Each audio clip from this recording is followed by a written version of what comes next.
Rita Gaday, Idinetalye ang buong Pandaraya ni Cory na snap election na naganap noong 1986, late President Ferdinand Marcos. Totoong nanalo sa halalan, subalit si Cory nakipagsabuatan sa ibang bansa para sindakin ang mga Marcos at para lisanin ang Malacanang. Cory hindi talaga pinili ng taong bayan tulad ng pinuputak ni Balsi Aquino at Chris Aquino ang mga buong angkan ng Aquino. Pero bago natin umpisa ng topic mga kapatid, kung di pa kayo nakapag-subscribe sa aking channel, please do subscribe and click notification bell para mas updated po kayo sa bagong video dito sa Pilipinas.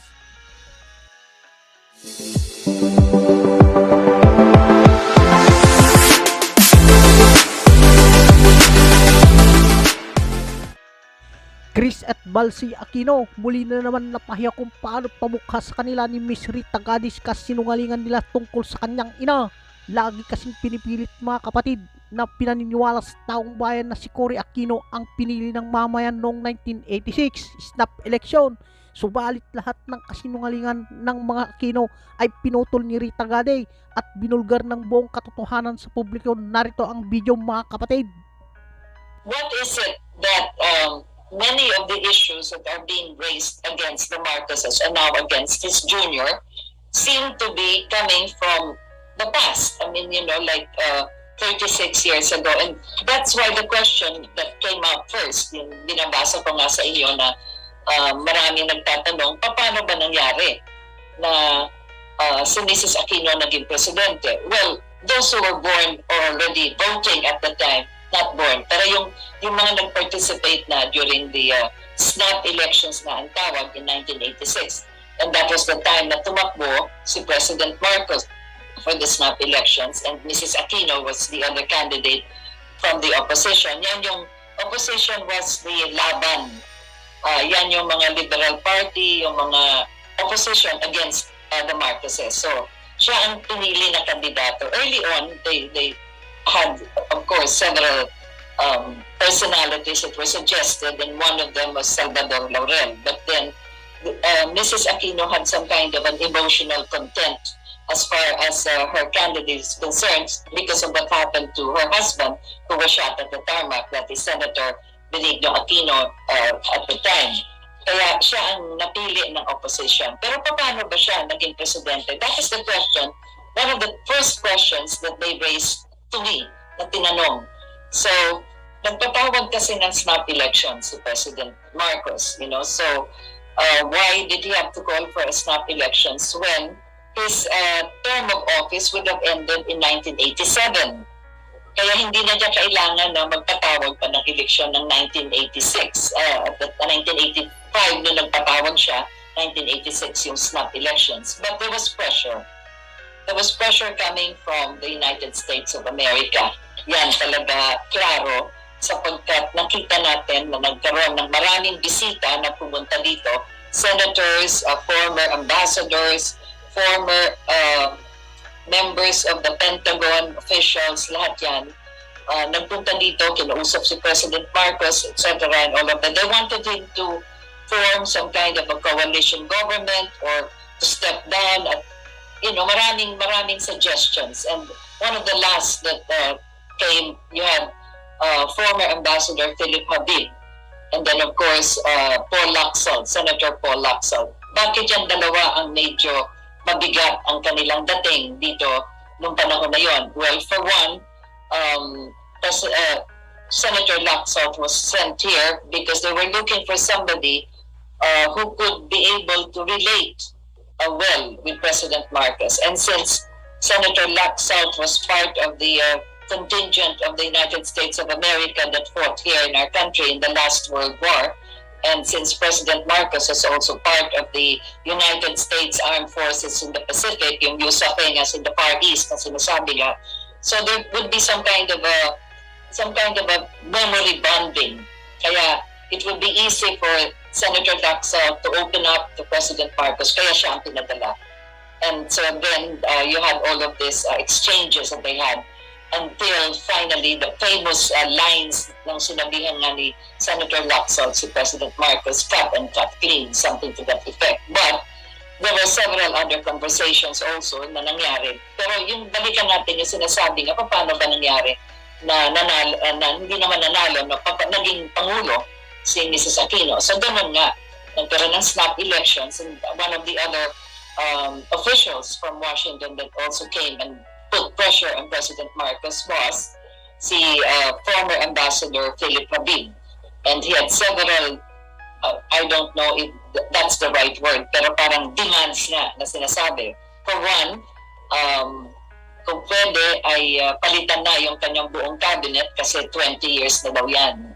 Pangalawa, alisin daw si Mrs. Marcos sa kanyang mga posisyon kasi they were also suspecting na baka she will take over if anything happened to President Marcos. Then they were also very particular about the bases, yung American bases dito sa Pilipinas. And so they wanted to make sure na masisecure yung kanilang bases, and they did not like the fact that President Marcos reduced the timeline from 99 years to 25 years, and then from 25 years to a review of 5, plus the fact that they also had a reduction of the hectarage that they were occupying, and of course what was also a little bit not acceptable to the Pentagon or to the American policymakers is the fact na sabi nga ni Marcos, we should not be dependent on what American Congress would pass as far as giving military aid or aid to the Philippines. Instead, yung paggamit nila ng bases, magbayad sila ng renta. So that would have be a regular monthly payment or yearly payment that they would make, instead of the Philippines waiting for the American Congress to pass a bill apportioning how much they will give for aid. So ayaw ni Marcos ng ganon. Kailangan ginagamit ninyo yung dito, which is really for your defense more than it is for the defense of the country. Kasi nga, hindi naman pwede na basta papasok sila kung sakaling merong gegera dito sa atin. Remember how it was in the Second World War. Pinabayaan nga tayo dito for how many years that we were occupied by the Japanese. And so they came after the war in Europe, at saka lang bumalik. It's the famous line of General MacArthur, I shall return. Bakit I shall return? Kasi nanggaling na nga dito, iniwanan tayo, tinapos muna yung gera sa Europe. So anyway, that's just a side comment that we're doing, but that's part of history. So that is what happened. There was pressure from Washington, from the policymakers. You must remember at the time, President Reagan was a very good friend of President Marcos, but there are officials in American bureaucracy, such as Secretary Schultz of the State Department, who are actually part of the defense of not just the South China Sea, but of America as far as world powers or other world powers are concerned. So there was pressure here on President Marcos because they wanted to secure that the American bases would be guaranteed to stay for not just until 1992, which is the end of the 25 years, but even beyond that. Remember, this was all happening during the time already of Mrs. Aquino. So, paano ba nangyari na si Mrs. Aquino nga ang naging presidente when there was a snap elections? Prior to the snap elections, there was already the propaganda machinery. Magaling sila dyan sa kanilang media. They control the Western press. They also control most of the media here in our country kasi ganun talaga ang may hawak ng ating media network, tinatawag na the oligarchs, Ayan, mga opposition against Marcos. Ayaw nila yung ginawa ni Marcos na magkakaroon ng urban land reform, tapos yung land reform din, maraming nawalan ng kanilang mga asyenda and so forth, and many other things besides. So that was what happened, and the pressure actually had President Marcos telling Ambassador Habib and Paul Lacson that you cannot tell me how I would run my country better than I would. But be that as it may, talagang nagkaroon ng malaking pressure until there was this interview with David Brinkley in this television program, and that was when, with certain questions that were already programmed for President Marcos to give an answer, sinabi na niya, okay, I will call for snap elections come next year. Kasi the interview was done sometime in November. Mrs. Marcos at the time was coming home from Moscow after the consecration of Our Lady of Fatima's image and Our Lady of Peace in the St. Louis Cathedral in Moscow. Pauwi na kami noon. I was covering Mrs. Marcos then, and we were in Tokyo when President Marcos on live television here was interviewed by Mr. Brinkley, and that was where he announced in November 1985 that there will be snap elections in February 7, 1986. So yun ang nangyari. But prior to that, as I said, the machinery of propaganda and media was already running, and there was already the hovering albatross of all of these statements coming from everywhere that media was controlling na kung si Marcos ay tatakbo sa February 1986, Nandaya siya. There will be cheating that will be... So hindi pa nga nagsisimula yung campaign period ng February na yan, ng January and February. Ando na yung propaganda na yan. I am saying this in answer to a deja vu of what seems to be happening now, because lately, over the past week or so, we have been hearing, on social networking, that the opposition will not accept Ferdinand Marcos Jr. to win in this election or something, and they're already, there is already all of this movement that a massive electoral protest will be presented to the COMELEC, so that there, because everybody says with all the surveys and all the indicators are saying that Ferdinand Marcos Jr. will win this coming election. So prior to that, ayan na, nakahanda na sila to protest the proclamation to say that Nandaya para siya manalo, because nakikita na natin yung trending as of now in social network is being made by, of course, bloggers, etc. and all of that. So I'm mentioning this precisely because parang merong repeat performance of what it was in 1986, 36 years ago. So your question, whoever sent this question to me, not just one person but several, paano naging presidente si Mrs. Aquino? Well, by the hand of the most powerful country in the world at the time, yun ang nangyari. So President Marcos, passing through the legal procedure of the proclamation for the office of the presidency, dumaan yan sa tinatawag na National Board of Canvassers, which is Parliament. You must remember, at the time, we already had a Parliament. Hindi ito yung Congress ngayon na may mga lower chamber, mayroong upper chamber. Wala, isa lang yan. Just one legislative branch. This was during the time of President Marcos, and that was Parliament, the National Assembly. Kaya nga ang tawag dyan, batasang pambansa. That is the Filipino term for the National Assembly. And they comprise the National Board of Canvassers. So through the several days that, according to the law, according to the fundamental law, they were canvassing the votes from all the regions. Diyan nagkaroon ng tinatawag na bilangan ng summary na ng boto. And despite the fact that you had several returns from this Board of Canvassers that were set aside, kasi you had one of the members of Parliament who was objecting to some of those returns. So tinabi yun, nilagyan ng asterisk at saka na lang daw babasahin o saka na lang isasama sa total number of canvassed votes kasi merong question. So nilagyan ng asterisk. So despite the fact that may mga tinabi, and despite the fact na nagkaroon din ng Citizens Arm, which is the NAMFEL, na nagbilangan din doon sa Lasal Green Hills, despite the fact that all of this was happening, panalo pa rin yung sa canvassing of votes si President Marcos by about 1 million or so votes. At ito, na-declare hindi lang sa Commission on Elections, ngunit sa doon mismo sa Parliament, sa National Board of Canvassers. So he was declared and proclaimed the winner as President of the Republic of the Philippines for that snap elections.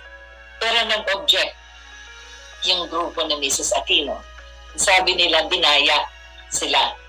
At they did not accept the fact na constitutionally and legally, Marcos was the elected president. So what did they do?